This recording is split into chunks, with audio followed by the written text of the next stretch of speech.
E como reflexo da crise econômica enfrentada pelo país, os preços de aluguéis caíram ainda mais. A retração já alcança a marca de 4,8%. A rentabilidade com locações em abril foi a mais baixa desde o ano de 2009. Nos últimos 12 meses, apenas um não teve recuo de preços do aluguel. E mesmo assim não foi de alta. Em fevereiro houve manutenção dos preços. Em todos os outros houve queda. Assim, desde maio do ano passado até abril deste ano, a baixa é de 4,80%. Um recorde negativo para a série do índice, iniciada em 2009 pela Fundação Instituto de Pesquisas Econômicas, a FIPE.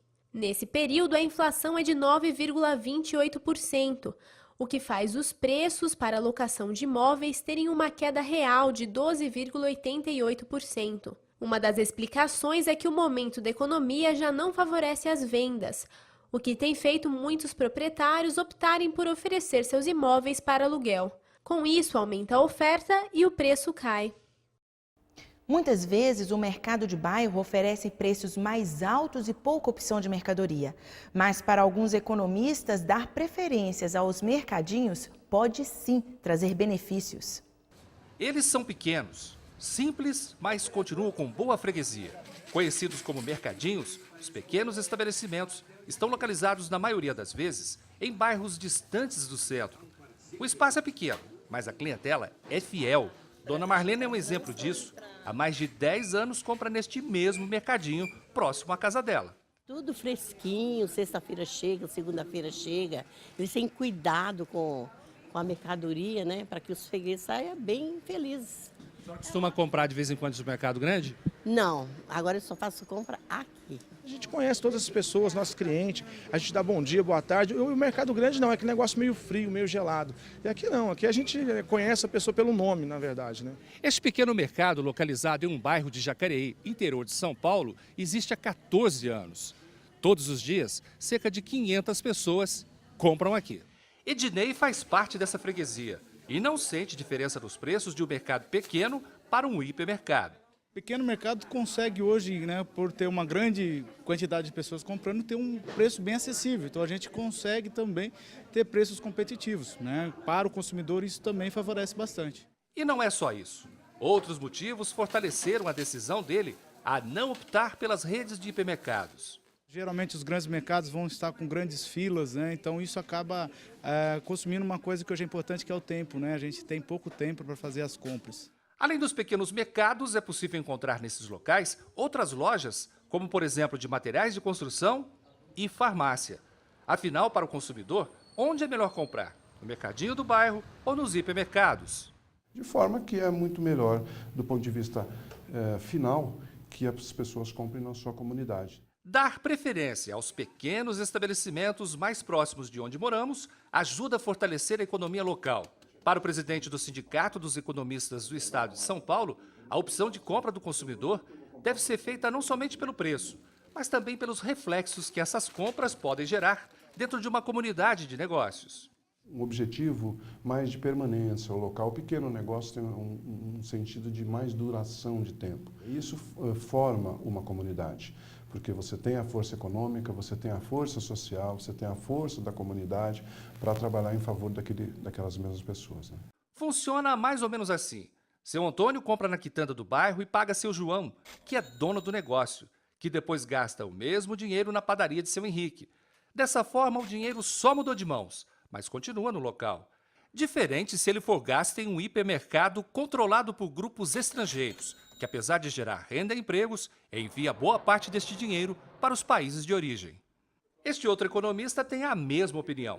Investir no comércio local é mais interessante para os consumidores de uma comunidade, mas, segundo ele, as compras maiores não são feitas nessas pequenas lojas.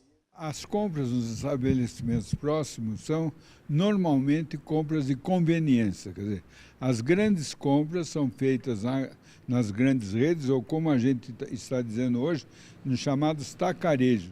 Para Marco Antônio, a facilidade de acesso e as opções de produtos e preços oferecidos pelos hipermercados já são motivos suficientes para comprar nessas grandes redes.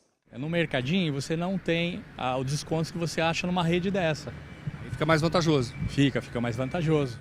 De acordo com o sociólogo Paulo Silvino Ribeiro, fazer compras em estabelecimentos locais é saudável para o relacionamento de uma comunidade. Mas não podemos negar que ir ao shopping ou gastar tempo e dinheiro em uma rede de compras pode ser prazeroso. Uma coisa é comprar um par de sapatos numa loja do bairro, outra coisa é comprar o mesmo par de sapatos em um grande shopping. E até, ou seja, atribui uma certa distinção do ponto de vista em poder comprar no shopping do que apenas comprar numa loja do bairro. Bom, ninguém gosta de receber aquela correspondência que quando abre, poxa vida, é uma multa. Mas existe uma possibilidade de transformar algumas multas em advertência e ficar livre de cobranças e de alguns pontos na carteira. Mas só pode fazer isso caso as multas sejam por infrações que não ofereçam risco à segurança, as conhecidas como leve ou média. Caso não tenha sido também notificado pelo mesmo motivo nos últimos 12 meses. Aí sim, não precisa pagar. É só ir ao Detran e pedir o formulário para converter a infração em advertência com base no artigo 267 do Código de Trânsito Brasileiro. É uma atitude antiga, mas está ficando cada vez mais comum, a automedicação. Segundo a Associação Brasileira de Indústrias Farmacêuticas, mais de 20 mil pessoas morrem no Brasil vítimas dessa prática. Para o Ministério da Saúde, o uso indevido de remédios é considerado um problema de saúde pública. Praticada em todo o mundo, a automedicação, que é consumir remédios sem receita médica, já virou hábito para a maioria. É costume, às vezes fala para uma pessoa, a comadre fala, toma isso aqui que é bom para não sei o quê, toma isso aqui que é bom para não sei onde, e acaba se automedicando. Mas a gente toma assim, um analgésico, um antitérmico, alguma coisa assim. Eu já tenho uma dificuldade, um problema que eu lido com ele há um certo tempo. Então se eu for no médico eu já até sei o que eles vão me falar e qual remédio eles vão me passar, então por esse motivo eu me automediquei. Dor de cabeça, azia, má digestão ou qualquer sintoma parecido já são motivos para a automedicação. E os medicamentos de tarja vermelha, principalmente, entram em cena. Remédios que deveriam ser vendidos somente com prescrição médica são fáceis de serem comprados e estão disponíveis em qualquer farmácia. E não são poucos os casos de pessoas que se deram mal consumindo remédios sem indicação do médico. Meu pai mesmo, por exemplo, ele tomou o remédio pensando que era dor de cabeça, só dor de cabeça e não era. Aí foi no médico e o médico perguntou, por que você se automedica? Mas o que leva uma pessoa a optar pela automedicação? Eu acho que é porque é da dificuldade, né, de marcar uma consulta, ir num atendimento de posto de saúde, né, que é muito demorado, né? É muito difícil, né, encontrar médico disponível, né, na hora que a gente está com o problema, né? Aí a pessoa acaba comprando sem orientação mesmo. Pede-se uma série de coisas, ou até mesmo a correria do dia a dia, o trabalho, você tem que se ausentar para ir no médico fazer uma consulta para daí comprar um remédio que muitas vezes você já conhece o remédio, já usa ele desde a infância e etc. Segundo a Associação Brasileira das Indústrias Farmacêuticas, a Abifarma, cerca de 20 mil pessoas morrem no país todos os anos vítimas de automedicação. O uso indevido de remédios é considerado um problema de saúde pública no Brasil e no mundo. Para este médico, os efeitos de um medicamento nem sempre são os mesmos para todas as pessoas. O risco da combinação errada de substâncias pode potencializar ou anular o efeito da outra. E é aí que mora o perigo. Para mim fez bem. Tá, tudo bem, para você fez bem. Mas de repente aquele paciente é alérgico a essa medicação. De repente ele está tomando uma medicação que você vai indicar essa medicação para ele e vai cortar o efeito da outra medicação. Às vezes você tem uma família que tem 5 irmãos, um é alérgico à penicilina ou um é alérgico à sulfa, né? Então de repente, ou então um dos irmãos é hipertenso, os outros não. As reações de consumir remédio errado vão desde alergia, diarreia, vômito, sangramento e até taquicardia, que é o aumento da frequência das batidas do coração. Segundo o otorrinolaringologista, mesmo os remédios de tarja vermelha deveriam ser vendidos somente com a apresentação da receita médica. O especialista também levanta outro problema comum nas farmácias na hora da compra de medicamentos. E o que é mais absurdo no Brasil é a troca de medicação.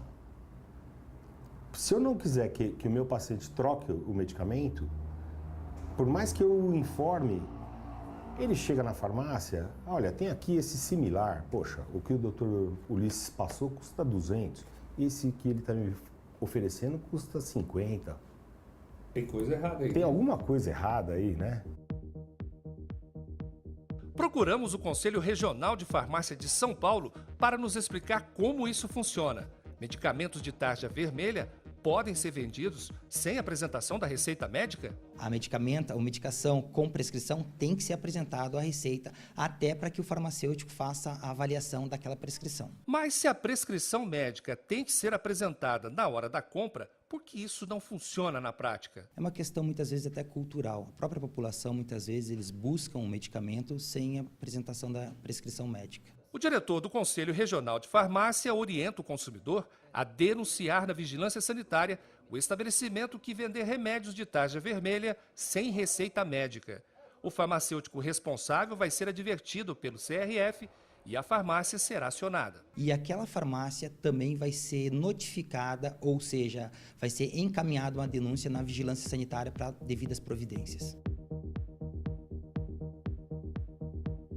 E após o intervalo, você vai ver. Jogos de videogame cada vez mais têm se tornado uma boa fonte de renda para muita gente. Continue conosco, voltamos já.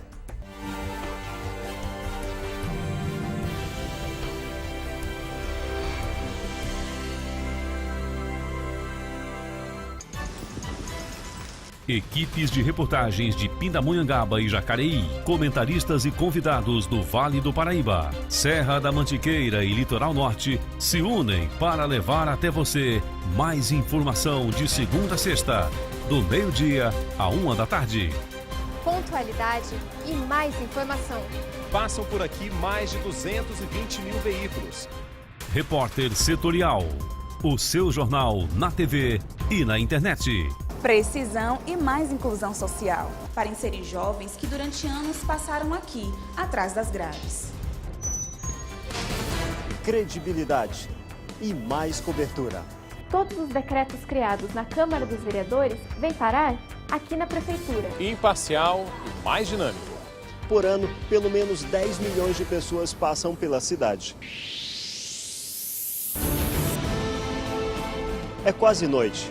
Esta é a avenida que liga o velório ao cemitério.